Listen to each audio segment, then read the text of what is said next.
Saudara-saudari, Bapak Ibu, adik-adik, para sahabat Tuhan Yesus di Paroki Santo Yosef Madari dan di Stasi Santo Tomas Sayegan, juga para sahabat Tuhan Yesus dimanapun Anda berada, selamat Paskah tahun 2022. Beberapa hari yang lalu saya tidak mengupload renungan atau belajar ilmu sejati karena kita memasuki Hari Raya Paskah, Trihari Suci, hari Kamis Putih, Jumat Agung, malam Paskah dan hingga Paskah pagi. Maka silakan di dalam menjalani hidup sebagai puncak iman Katolik, iman Kristiani, misteri Paskah senantiasa menjadi daya hidup untuk terus menjadi orang-orang yang ditebus, mewartakan penebusan, mewartakan kasih Allah itu. Marilah kembali kita belajar ilmu sejati pada hari Senin, tanggal 18 April tahun 2022, hari Senin dalam Oktav Paskah. Kita mengawali belajar ilmu sejati kita dengan berdoa. Dalam nama Bapa, Putra, dan Roh Kudus. Amin. Allah Bapa sumber kehidupan, Engkau selalu menambah umat-Mu dengan anggota baru. Semoga kami hamba-hamba-Mu ini hidup sesuai dengan sakramen baptis yang telah kami terima dalam iman. Dengan pengantaran Tuhan kami Yesus Kristus, Putra-Mu yang hidup dan berkuasa bersama Dikau, dalam persatuan Roh Kudus Allah sepanjang segala masa. Amin. Sahabat-sahabat Tuhan Yesus terkasih, kita akan belajar ilmu sejati dari Injil Yesus Kristus menurut Matius bab 28 ayat 8 sampai dengan 15.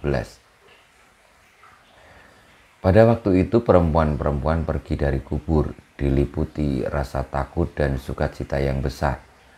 Mereka berlari cepat-cepat untuk memberitahukan kepada para murid bahwa Yesus telah bangkit.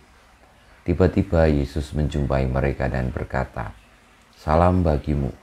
Mereka mendekatinya, memeluk kakinya, dan menyembahnya. Maka kata Yesus kepada mereka, "Jangan takut, pergi dan katakanlah kepada saudara-saudaraku supaya mereka pergi ke Galilea, dan di sanalah mereka akan melihat aku." Ketika mereka masih di tengah jalan, datanglah beberapa orang dari penjaga makam Yesus ke kota dan memberitahukan segala yang terjadi itu kepada imam-imam kepala. Dan sesudah berunding dengan kaum tua-tua, mereka mengambil keputusan, lalu memberikan sejumlah besar uang kepada serdadu-serdadu itu dan berkata, "Kamu harus mengatakan bahwa murid-murid Yesus datang malam-malam dan mencuri jenazahnya ketika kamu sedang tidur. Dan apabila hal ini kedengaran oleh wali negeri, kami akan berbicara dengan dia, sehingga kamu tidak beroleh kesulitan apa-apa." Mereka menerima uang itu dan berbuat seperti yang dipesankan kepada mereka. Dan cerita ini tersiar di antara orang Yahudi sampai sekarang ini. Demikianlah sabda Tuhan, terpujilah Kristus. Para sahabat Tuhan Yesus yang terkasih, kebangkitan Tuhan Yesus sampai sekarang oleh bangsa Yahudi tetap dianggap sebagai sebuah cerita dongeng isapan jempol belaka, karena tidak ada manusia di dunia ini yang bisa bangkit dari mati, karena orang-orang Yahudi di dalam tradisinya tidak percaya Tuhan Yesus adalah Mesias.